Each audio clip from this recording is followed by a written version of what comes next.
आणि आता बातमी आहे शिकारी बिबट्याच्या फजितीची। जुन्नर तालुक्यातील धोलवडमध्ये पाळीव बदकांची शिकार करण्यासाठी आलेला बिबट्या त्याच बदकांच्या पिंजऱ्यामध्ये अडकलाय। बिबट्याने पिंजऱ्यातले 4 बदक ठार मारले, मात्र बिबट्याला बाहेर पडता येईना आणि त्यामुळे त्याची चांगलीच फजिती झाली। स्थानिक नागरिकांच्या वन विभागाला कळवल्यानंतर वन विभागाच्या कर्मचाऱ्यांनी या बिबट्याला पिंजऱ्यामधून सुखरूप बाहेर काढलं। बिबट्या शिरल्यामुळे परिसरामध्ये मात्र भीतीचं वातावरण पाहायला मिळतंय।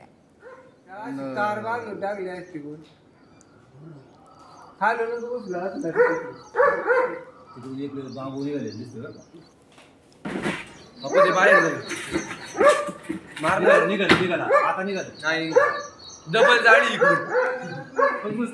बाळा गुतला तू चला चला चला इथे जर थांबला ना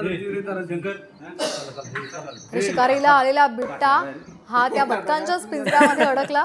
बदकांना त्यांनी ठार मारला, मात्र त्यानंतर त्याला बाहेर पडता येईना आणि त्यामुळे त्याची फजिती झालेली पाहायला मिळाली।